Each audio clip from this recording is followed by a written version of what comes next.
And finally, new rule. Now that Trump's poll numbers are falling like a rock, Democrats must realize that the way to get his voters back is through graciousness.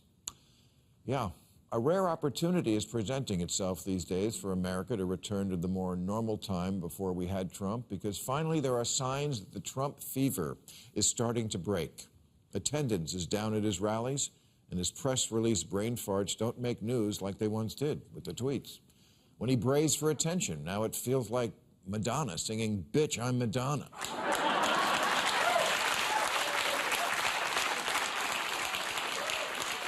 If you have to say it, maybe you ain't it anymore. And look at these recent poll numbers. In October 2020, 54% of Republicans said they were more loyal to Trump than the party, and only 38% chose the party over Trump. Well, now those numbers have essentially flipped. Okay, this can't all be coming from the raw animal magnetism of Mitch McConnell.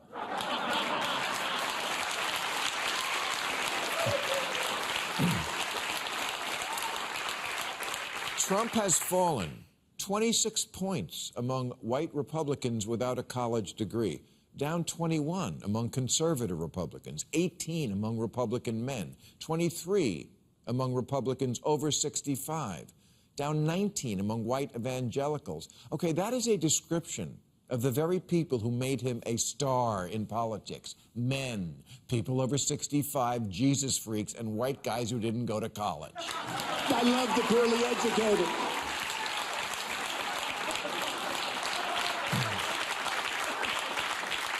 But more and more, even the poorly educated are looking at Trump the way Leah Remini looked at Scientology, with a mixture of anger and what the fuck was I thinking?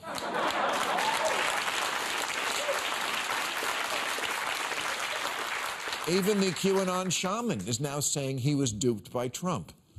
The outfit, he has to own that himself.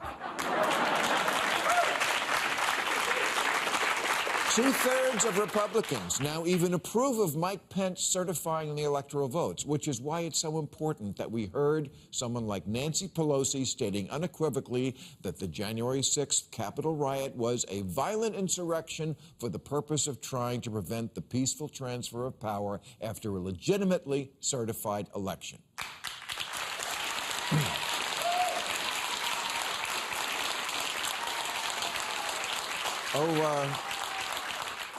Wait, Nancy Pelosi didn't say that.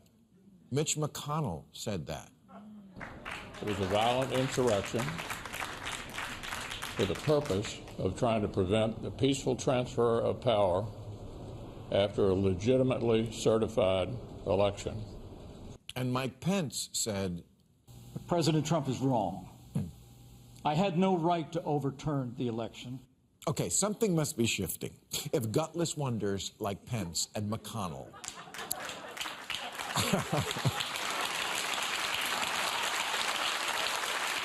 are daring to say out loud, finally, that the emperor has no clue. Barack Obama was once asked in an interview by Jerry Seinfeld, what sport is politics most like? And Obama said football. Because there's a lot of hitting, a lot of attrition, you have to punt a lot, but once in a while, a hole opens up in the line, and you have an opportunity to run through it and gain ground. This is that opportunity. This is that hole in the line opening up. The question now really is for Democrats. How are you going to handle that? Trump's bond with his supporters is hatred for people they think look down on them. Now that these supporters are wavering, let's not nudge them back into Trump's embrace by showing no graciousness.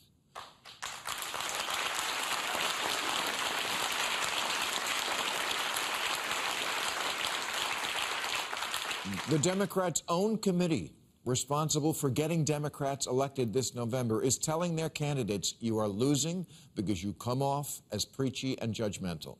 So sure, the temptation will be to humiliate Republican voters who are now finally coming to their senses about Trump, to shame them, call them deplorable, and say, what were you thinking, you stupid fuck?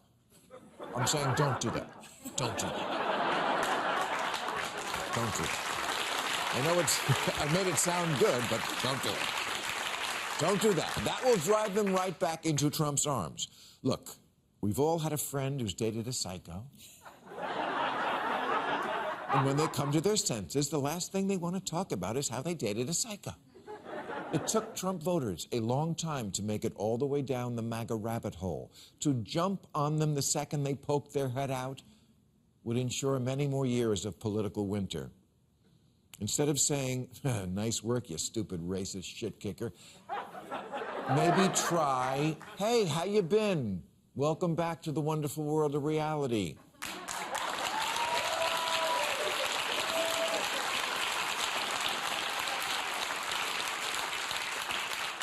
You got taken by a salesman. Happens to all of us. And don't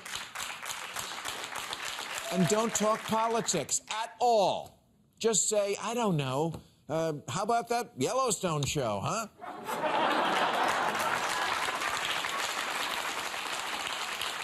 Little things that'll make them think, hey, maybe Democrats don't all eat babies. Provide a face-saving path for them to become traditional indoor Republicans again.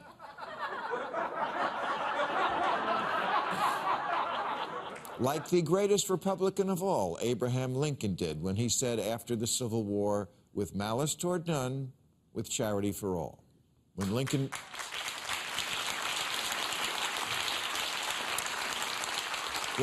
defeated the South, he didn't dance on their graves. When he visited the front lines near the end of the war, he comforted the wounded on both sides. He didn't humiliate them. He told his generals, let them go home. Let them have their horses to plow with and their guns to shoot crows. Lincoln's approach was the one Truman adopted after World War II, and today Germany and Japan are peaceful, prosperous allies. Similar policies were instituted in South Africa after apartheid and Rwanda after the genocide there. It is a lesson Woodrow Wilson forgot at the end of World War I when the Allies chose to humiliate Germany and gave the world Hitler. It's a lesson that perhaps America forgot when the Soviet Union fell, and we continued to treat Russia as an enemy to be contained and not a new friend to be welcomed in. In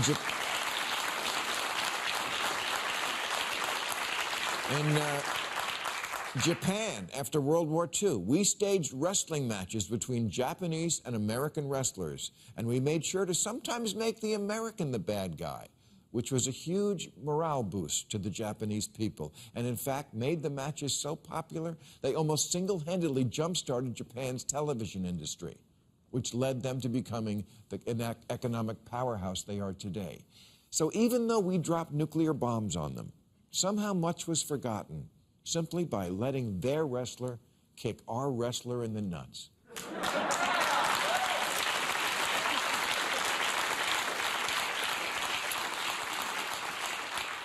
We need hugs, not smugs. And if that means having to swallow the impulse to say, I told you so, and take a couple of fake kicks to the groin, well, then I regret that I have but 2 nuts to give for my country.